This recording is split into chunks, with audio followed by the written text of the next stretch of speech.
It's time to make a circle, a circle, a circle. It's time to make a circle. Let's go here together. It's time to make a circle, a circle, a circle. It's time to make a circle. Let's go here together. I'm going to teach the same lesson in 2 different ways. Be prepared to compare and contrast. Welcome to first grade. Fall is here, fall is here, birds and flowers disappear. Fall is here, birds and flowers disappear.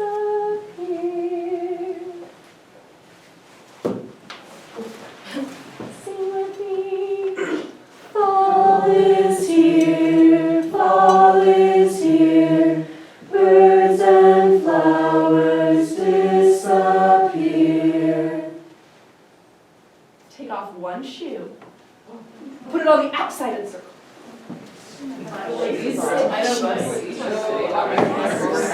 Oh, this because this is so weird. No. I wore my Converse and be like that. Starting with your shoeless foot, here we go. Fall is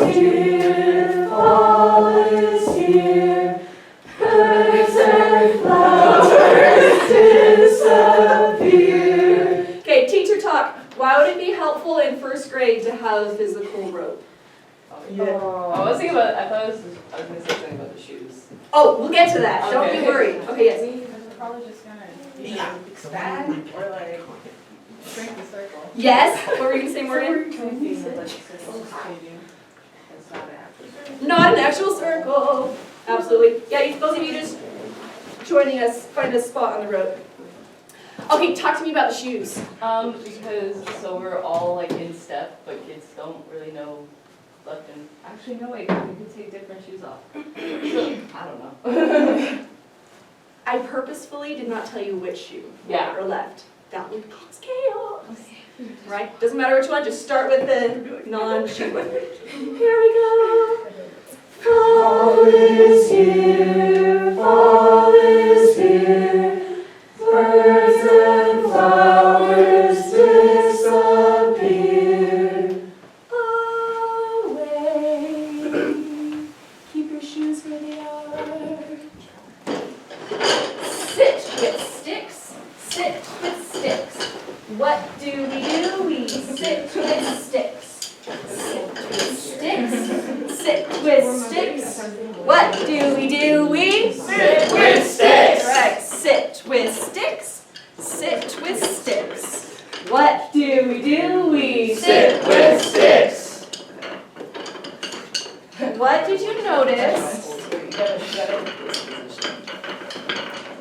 What did you notice about the way our feet moved during that song?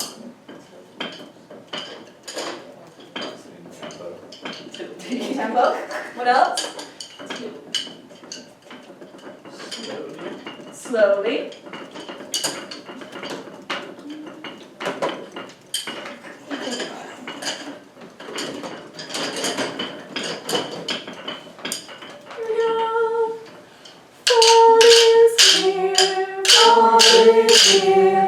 Birds and flowers disappear. That time, how was tapping the sticks different than the way we walked? Faster. Good. Try this one. Fall is here, birds and flowers disappear. What's another way we could tap our sticks to the way the words go? Ooh, I get this. Here we go. Fall is here, birds and flowers disappear. Do that again, but I'm going to walk this time. Here we go. Fall is here, birds and flowers disappear. What was the difference in the way you tapped the sticks and how I was walking? We tapped like every word and you only walked a certain. Yes, every word or certain. Good. Let's call that the way the words go. We'll call that rhythm. Right? Walking to this steady pulse, we'll call that the beat. Go back to your seats. Cut. Grab your shoe and then go back to your seats.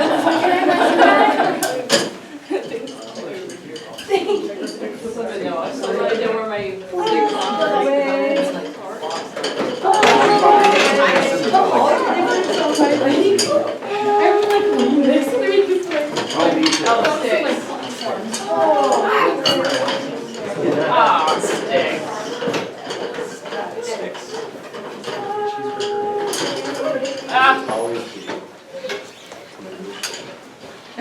It's Joker.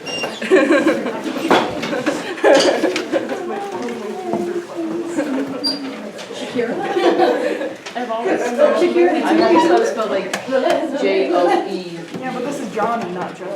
Oh. All right. File that lesson away for a minute. Repeat after me. Beat, steady and constant. Beat, steady and constant. Rhythm, the way the words go. Rhythm, the way the words go. Beat, steady and constant. Beat, steady and constant. Rhythm, the way the words go. Rhythm, the way the words go. I will say a term, you repeat back the definition with the term. For example, if I say beat, then you will say Beat, steady and constant. beat, Beat, steady and constant. rhythm. Rhythm, the way the words go. Fall is here, fall is here, birds and flowers disappear. A little bit of teacher talk. When you're doing beat, it's helpful to do it on the lower half of the body and use big muscles. Okay. Fall is here, birds and flowers disappear. Teacher talk. And then rhythm can be with the smaller muscle groups. That helps differentiate it. Okay. All right. And lesson 2. What felt different between these two approaches? Well, the first one was much more like hands-on, like we were out there like doing it. And so Yes. I feel like there was less potential for like distraction. Absolutely. What else? So the first one was more of like teaching us the thing without teaching us the thing. And then the second part was like telling us like the beat, the rhythm, like telling us what the words do and what they mean. You used a very important word, telling, in there. Right. What about the order that things were presented in? Because I did, in the first lesson, I did eventually tell you what beat and rhythm were. But when did that happen, Andy? We sang the song first in the first one, and then we experienced the concepts of beat and rhythm before you explained them. Exactly. And in the second one, It was kind of just like, well, we experienced them at like kind of the same time as, you know. yeah. What else do you want to add? It's the idea of like understanding the words before you know the words. Yeah, so told first and then trying to apply after, right? Instead of the other way around, absolutely. Okay, where did you feel the most engaged? You're all pointing down. Yeah! Which one would help children internalize the music more deeply, especially first graders? Down here, absolutely. All right, think back to a music class that you had, and write down, just on the back of that paper you took as you come in, write down the types of street teaching strategies you remember them using. Let's take 2 minutes. don't remember anything. Why do I have one of Really these? high calorie. I know, literally. Childhood trauma. I was thinking about mine. I remember my teacher and like some things she said, but like I don't remember. Well, I'm in high school, music classes. Your nose, how dare she. How dare she? Showed us Instagram reels for 15 minutes out of this lesson.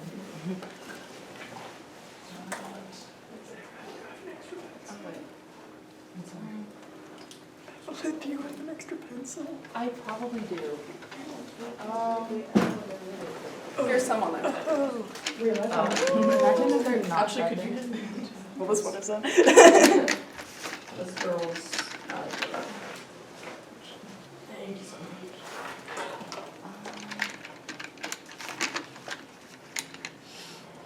Take just about one more minute to brainstorm as many as you can think of.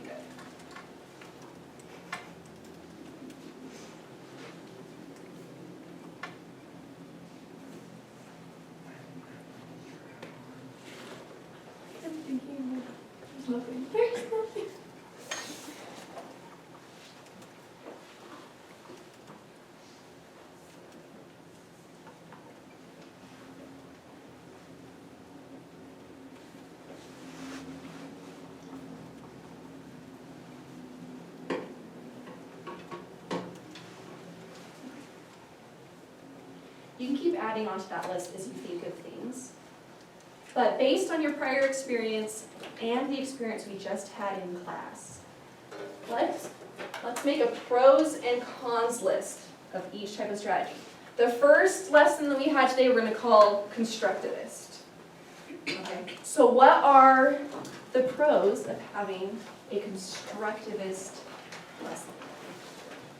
Some of the pros are that you get the kids up and moving, which they have lots of energy, so that's good. Yes. And also they're able to like internalize the information more because they're doing physical actions with what they're being told and like what they're hearing. Yes, absolutely. Other pros. Yeah, so Caleb? Well, for people who learn through like kinesthetic awareness, like that would be a great example for them to learn. But alternatively, you can also hear it and you can also see it. So like the different learning styles are all kind of addressed in this lesson. We get them all? Yeah. That's awesome. Other pros. discover the answer themselves and solve problems. Discovering the answer themselves and problem solving. Your principal's gonna like that. That's awesome. Okay, but what about cons? Are there cons to teaching this way? Yes? It could go south very It could go easily. I don't know, like some kid starts acting out and then like, I don't know, like with strand or something. I don't know, just I love you're thinking ahead that way already. Yes. What else, Chloe? It takes a lot more time. And in two different ways. It takes more time in class, right? Like it took a while before we actually got to what is beat, what is rhythm. And it takes more time to prepare, right? Like I had to get my rope, I had to make sure I had sticks, all that kind of stuff. Yeah. Any other pro or cons? Yes. Kind of on that note, it also just takes a little more energy from the teacher as well, you know? Could you imagine doing that for 7 hours a day? Yeah. Guess we're gonna do it. Yeah. All right. Let's see if there's anything else we didn't already cover. Ooh. Yeah. In constructivist, who's at the center of the learning? Yeah. This one's student centered, right? Takes longer. We talked about that. Taken to the extreme. Now, if done properly, every activity has a purpose, right?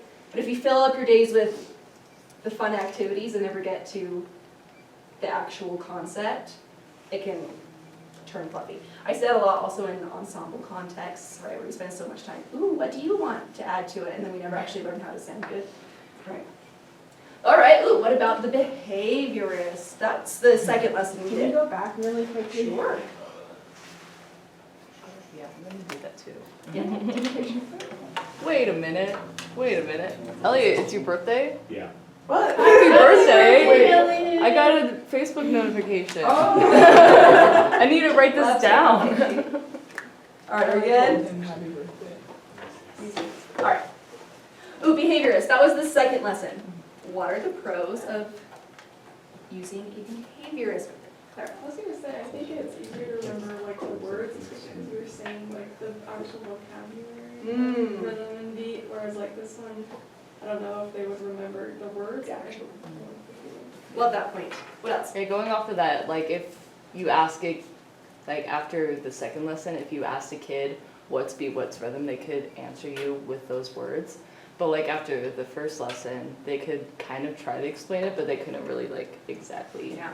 get But you the hit on a good point. They could explain it with words. Yes. But if we circle back to the constructivist, would they be better at explaining with words or with actually doing? Exactly. Right? Like, can they do it or can they explain it? They're different skills. Ooh, good. Any other pros you can think of for behaviorists, Josh? Short. Sure. You get right to the point. Absolutely. It's very direct. Okay, what are the cons of doing it this way? Morgan? Teacher lecture attention spans. Yes, the sage on the stage, teacher talk, teacher-centered. Ben? Definitely not as memorable. Like, I almost didn't even realize I was in a lesson right there, honestly. Like, it just, yeah, we'll know Yep, a little just bit whoop. tomorrow, yeah. Flew right past us. Yeah.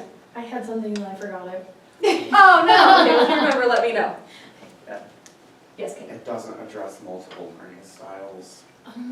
Yeah, that was pretty much all auditory. Right, yes, Mew? It's not at all student-centered. It's like, regurgitate the words that I'm saying. Absolutely, it's the teacher fills the bucket, fills the empty bucket. Right. All right, let's see, faster, direct. Students can sound awesome really quickly, right? Because the teacher is the one doing all the work saying, no, fix this, no, fix this, no, this is the right answer, right? Ooh, this one's important to me. It's more difficult to transfer, right? You might get really good at this one skill in this one setting, but then try to apply that to a new song or in a new setting, and all of a sudden you need a teacher to hold your hand, right? Ron, quickly. Lovely. All right. Instead of writing it, just turn to your neighbor and tell them your own definition of constructivism and behaviorism. Yep.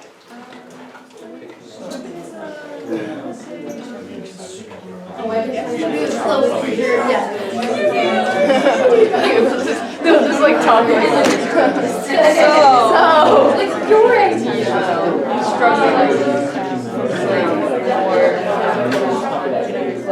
It's learning before knowing, I think, is a good way to explain it. And then behaviorism is is knowing before experiencing out. it's a very like model, like it's a very like constructive, really understand the topic. Yeah, that's what Without fully knowing, like the words Yeah. to it. I don't know how to call it. It's like building a house. Yeah. It's like It's like building the house for them, a definition of like,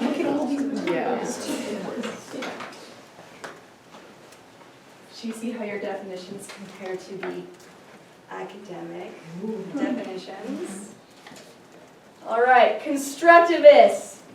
Students construct understanding from experience and connecting it to prior knowledge. Right, like, ooh, that fits into what I already know about life. Or, ooh, that does not. How do I rearrange the schema in my brains to make room for this new information? A very famous constructivist is Jerome Bruner. You're going to learn more about him in Theoretical Foundations, or you already did. But I just show you that to show that in both of these approaches, there are people who dedicated their lives to explain learning and motivation, right? Like, these are not good or bad or better or worse. It's just different ways to explain the world around us. Okay. But the most important part is, how does this actually look in your classroom? Right? Hands-on exploration, group work, questions, discovery, manipulatives, right? Having physical things in your hand, kinesthetics, and student-centered. Behaviorism is learning a change in observable behavior caused by external stimulus.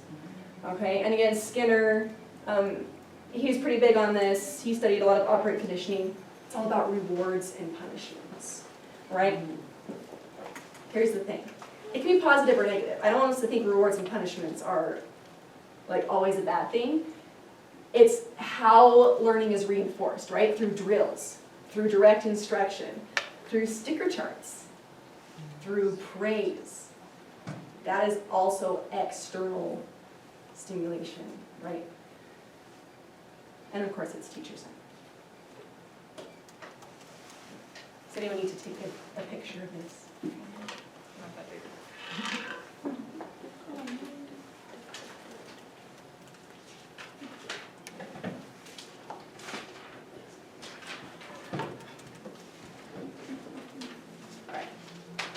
So let's play a game. All right, grab a device. Preferably the bigger screen, the better, but if you only have your phone, that's okay too. Here's how the game works. You will be put into teams. Each person on your team will receive the same question, but you'll all have different answers appear on your device. So you have to work together to figure out who has the correct answer. And then we click on that. The rest of it is pretty self-explanatory. So, go to Quizlet.live.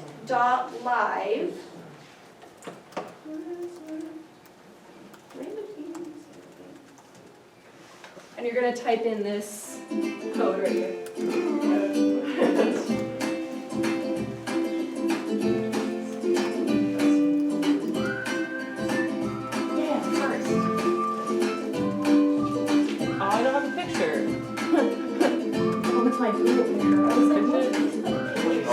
When you do this with students, they will ask, can I use a nickname or can I make up a name? I say yes, as long as it's school appropriate and not political. Oh. I have to add that second category now. My favorite nickname that I got here was one that said, loading, ... Oh, that's funny. I'm pretty... Why are they doing this? Spider-Man. I think we're missing 2 people. I should have done my name very misspelled. I mean, I can. I should probably my normal Like, nah, I'm not gonna do it. You just spell my name wrong. Still missing 2 people. Does anyone need help? That's perfect. There's 2 kids. Oh, that's also fun. This is all your turn. Except one's with 1 T. It was complimentary. If he's golden, purposely wearing 2 things. 22. All right, here we go.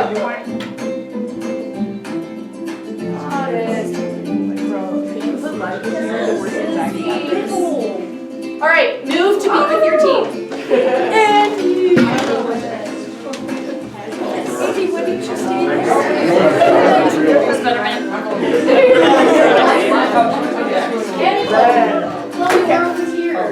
Oh, wait, Elliot, come over here. I saw Sarah. I thought it was my name. I just saw it. Yes! Alright, you sit on the floor, sit in desks. It's all good. I'm Mark Carmen. Guess that go.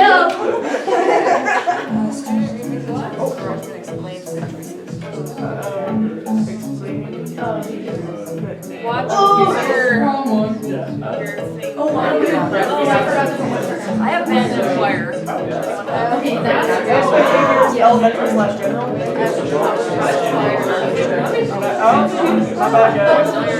okay.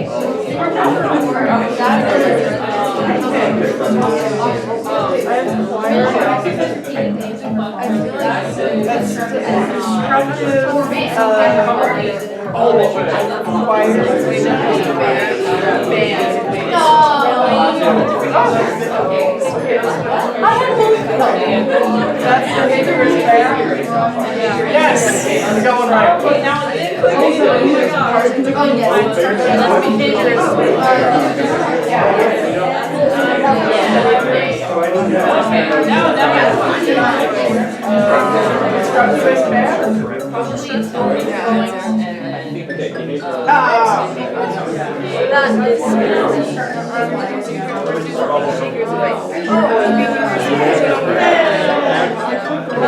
Now we're clear.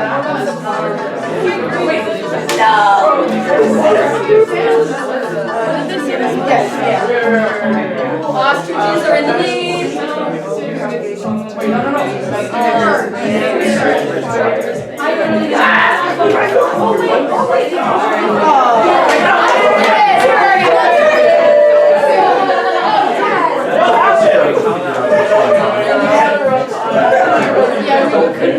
Alright. I need to say goodbye.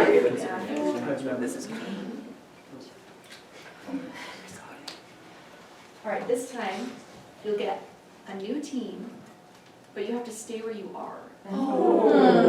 Yes, you can shout across the room. Or use sign language or something. Alright? Here are your new teams. 1 second. Shuffle teams. Alright, make eye contact with your people. Yeah! We're gonna do so good! Where's the response? Oh,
You told me the wrong one. No, I didn't. This time, you can sit by your team, same team, but no speaking. I knew it. Gesture, you can still communicate, just without speaking. All right, go sit by your teammates.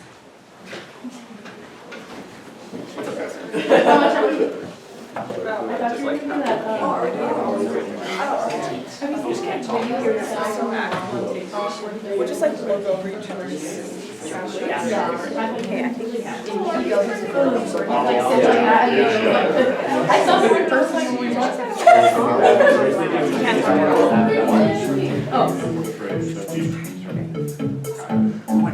Silent communication.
Alright, head back to your seats. Thank you, Sarah. I was just about to say something, grab that big gulp before it explodes. I'll just right here.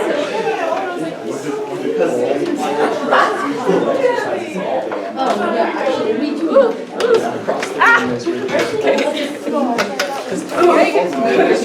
Yelling, that's what I was Yeah, after. we were all trying to like,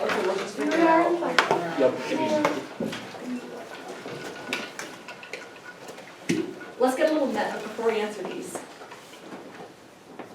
That activity we just did, behaviorist or constructivist? Ooh. Or in what ways could it be this or this? You defend your own position. Elliot? We used an outside resource with Quizlet would be behaviorist. Behaviorist, you know, there were scores, points given, It was also like drilling the same things over and over. drilling. When we weren't allowed to speak to each other, there was a lot less external stimuli, and so I think in that case it might be more constructivist. Let's do Andy first. I'd say a constructivist aspect of it was like just having like the students, you know, like help each other and like. The social Yeah. aspect. Oh. I was gonna say, I felt like it was a little bit constructivist because, like, going along with what Andy said, that you didn't like teach us much, or like you weren't like up there like verbally regurgitating.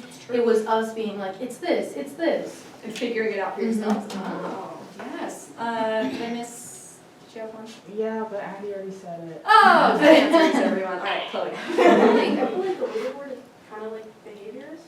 Oh, yeah, definitely. So. Yeah, I think so too. So is it possible to mix methods? Like you don't have to like just live in one camp or the other, right? You can kind of flow between. All right, so one strength of behaviorism you'd keep, and one strength of constructivism. Okay, let's start with behaviorism, and let's just discuss it as a class. What is one thing from behaviorism you think you'd keep in your own teaching? Yes. I would say like a friendly leaderboard is always fun. Like even then everyone was like, oh my gosh, like I lost, but whatever. Like there was no like candy on the table, so it was just for Yeah. fun. You're not sugaring them up. The kids love a good competition. Right, that can be good. Other behaviorist techniques you might use in your own teaching. I think like the repetition of it is always helpful, just to do drills over and over again, it helps it stick for sure. Yeah. sometimes it is necessary for kids to like have the vocab and the definition in their brains, and so like, just like doing that where you're like, you know, constantly giving them that vocab, sometimes that is good to have. Love it. Okay, what about constructivist? Definitely the social, like, small groups aspect, because I've been in a lot of classes where we get into small groups and then everyone's like, do you know what we're supposed to be doing? I don't understand. So, like, when you have a place to, like, where it feels safe to not understand something and everyone can be like, hey, can we get more clarification on this? And teach each other too. That is so helpful. Yeah, I think just like the full, like, kind of experiencing the thing you're learning, you can't really learn something unless you're experiencing it. Yes, So. experience first, experience first. All right, so using, let's do it this way. Now you know what it looks like, but can you actually do it? Is the question. So, to finish up today, you're going to actually, we're going to zoom in on constructivist right now, okay? And in groups of 2 or 3, you're going to start a preliminary lesson plan. You're going to come up with 3 activities to teach this song. Then we have try everything. Just to help us zoom in, you can choose either teach the concept of long versus short, or you can choose to teach high versus low. Okay? I'll play the first little bit of this for you so you can hear what it sounds like, and as you listen, start thinking about which one of these you think you want to come up with activities for. We're only teaching like the introduction.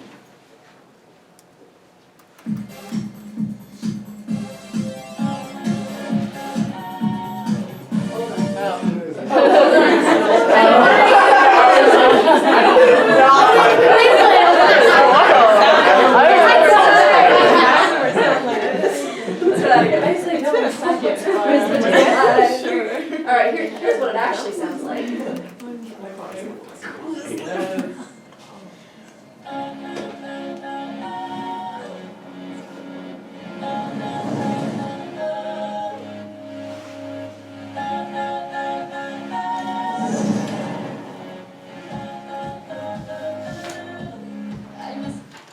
That's it.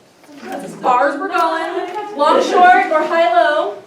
to help you come up with activities. You can come up with your own 3, but if it's helpful to you, to help you start brainstorming, I like using these buckets to find an experience activity. Is there an experience that uses movement? Is there an experience that uses manipulative somehow, visually, or still kinesthetically? Or is there having them draw something or point along with something? Right, so that might just get your brains moving. You think of 3 activities you could use with creative repetition, right, to help teach these concepts through this song. Let's start with 4 minutes and see if in groups of 2 or 3. You can come up with 3 experiencing activities. What do you go? I know. How do you take one and E? That's actually a really great question. I gave this to you just so you can remember how it goes. But if you're listening to it, they're not thinking one and, right? It's just da da da da da.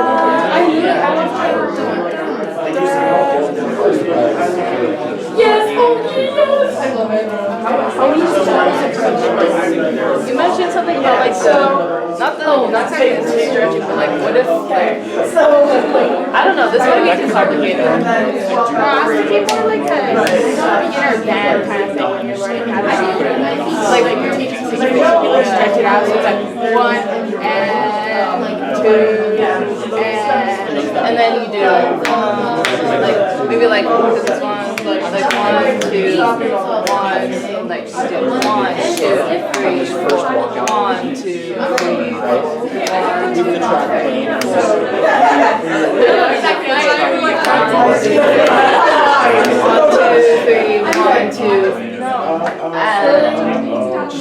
Okay, they might scratch that. Scratch that.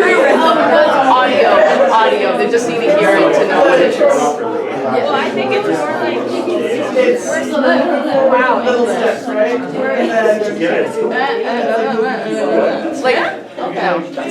Basically, it's they're not gonna look at this. They don't know. They just need to hear it. They just need short, long, short, long. No, just they just need to hear They just need to hear it. They don't need to know what it is. They just need to hear it, and then they'll know what it is. Is that the lesson plan? Yeah. Play it on repeat. Yeah, just that would be behaviorist. You're onto something. Can I get you guys to sing it through?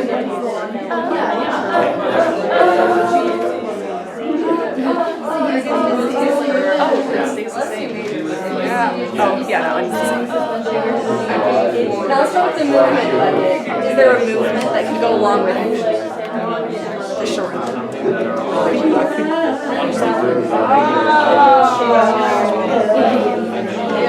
Okay, so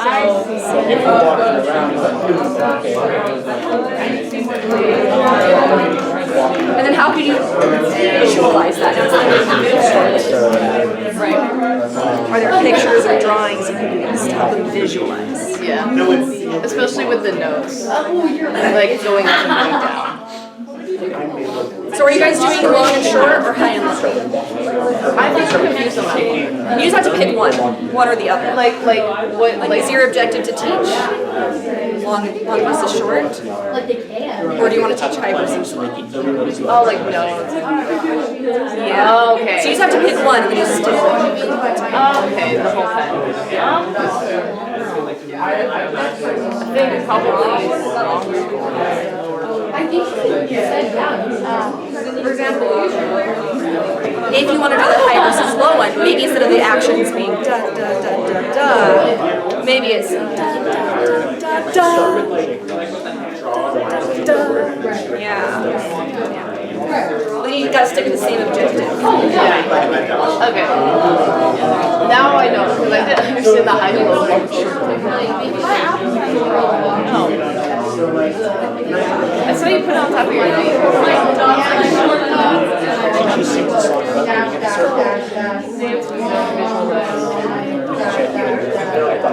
I can't take any notes.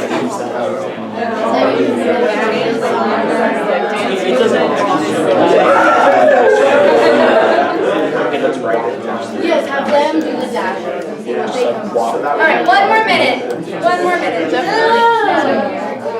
Maybe another, like, no, wait. Activity 2. I think they need a, like, Sarah.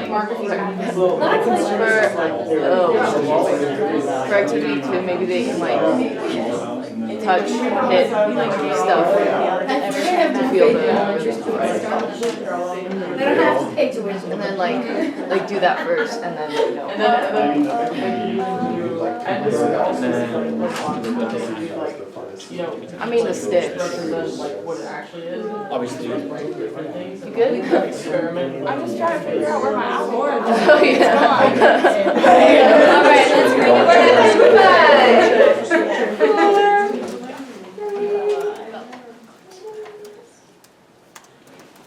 All right, let's share to help brainstorm some other ideas for other groups.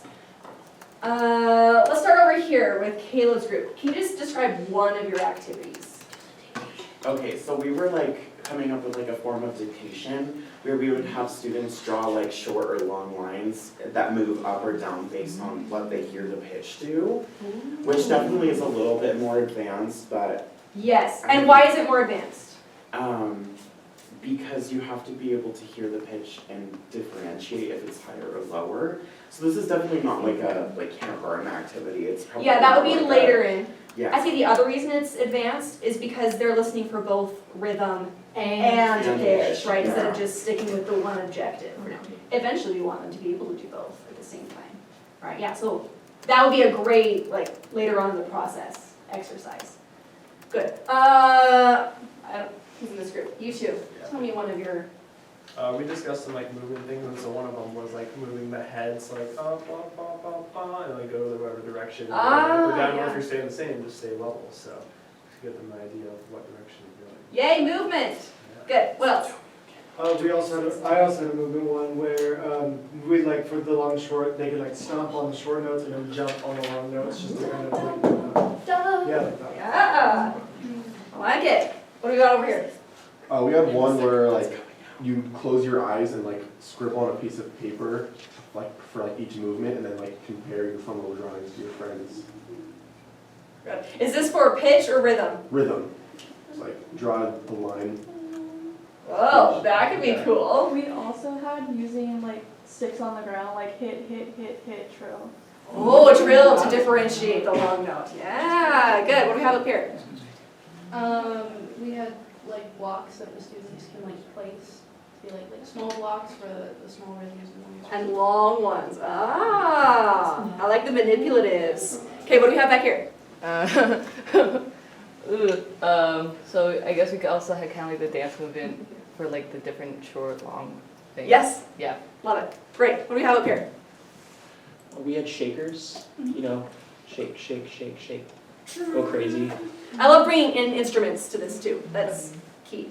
Absolutely. All right, finish this off. We had one where we were sitting down during like the lower note and clapping along the rhythm, and as soon as it hits the higher note, we stand up and strike a pose.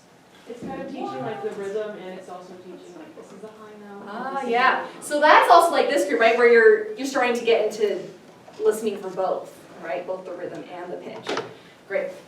Later in this song, it has the same motif, but then it actually has the words "try everything" like in between, and that's a fun place for just like a little like free dance. It's awesome. All right, put those away.